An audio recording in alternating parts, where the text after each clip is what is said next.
భారత్ క్రికెట్లో నవశకానికి నాంది పడింది. పరివర్తనలో భాగంగా దిగ్గజాల వారసత్వానికి కొనసాగింపుగా కెప్టెన్సీ పగ్గాలు అందుకున్న శుభ్మన్ గిల్ టీమిండియాను ముందుకు నడిపించనున్నాడు.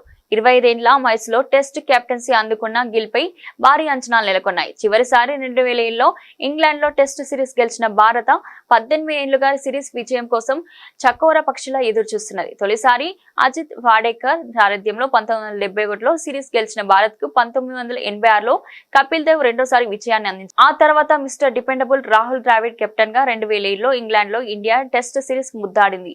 అప్పటి నుంచి ఇప్పటి వరకు ఇంగ్లాండ్ లో టీమిండియాకు చేదు అనుభవాలే ఎదురయ్యాయి.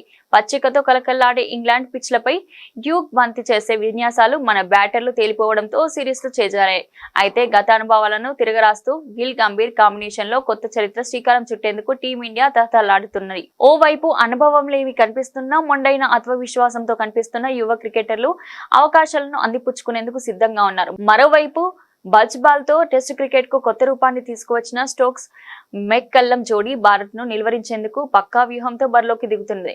గత 2 దశాబ్దాలుగా ఇంగ్లాండ్ ఫేస్ బౌలింగ్ తమ భుజస్కంధాలపై మోసిన అండర్సన్ సువార్ట్ బ్రాండ్ లేని లోటు స్పష్టంగా కనిపిస్తున్నది. వీరి గైహాజర్ తో ఇంగ్లాండ్ ఫేస్ దళం అనుభవం లేమితో కనిపిస్తుంది. రోహిత్ వారసునిగా కెప్టెన్సీ బాధ్యతలు అందుకున్న గిల్ పై భారీ అంచనాలున్నాయి. 25 ఏళ్ల వయసులోనే టెస్ట్ కెప్టెన్ అయిన గిల్ కు సవాళ్లు స్వాగతం పలుకుతున్నాయి. కోహ్లీ నిష్క్రమణతో ఖాళీ అయిన కీలకమైన 4వ స్థానాన్ని భర్తీ చేయడంతో పాటు సెషన్ కు మరో టెస్ట్ లో ఎప్పటికప్పుడు వ్యూహాలు రచించాల్సిన అవసరం ఏర్పడనుంది.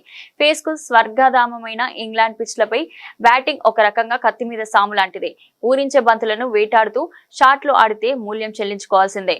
ఇదిలా ఉంటే తొలి టెస్టుకు తుది కూర్చిపై ఆసక్తి కొనసాగుతూనే ఉంది.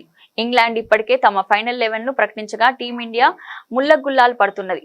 ఓపెనర్స్ గా జైస్వాల్ రాహుల్ ఖరారు కాగా 3వ స్థానంలో సాయి సుదర్శన్ కరణ్ నాయర్ పై సందిగ్ధత కొనసాగుతున్నది. 4లో గిల్ 5లో పంత్ బ్యాటింగ్ కు రానున్నారు. పిచ్ ను బట్టి ఫేస్ ఆల్రౌండర్లు శార్దుల్ ఠాగూర్, నితీష్ కుమార్ రెడ్డి ఇద్దరిని ఆడించే ఆలోచన టీం మేనేజ్మెంట్ కనిపిస్తుంది. బూమ్రా సిరాజ్ ఫేస్ బౌలింగ్ కు సారథ్యం వహించనుండగా 3వ ఫేసర్ గా ప్రసిద్ధి కృష్ణ హర్షదీప్ సింగ్ తో ఎవరికి బెర్తు దక్కుతుందో చూడాలి.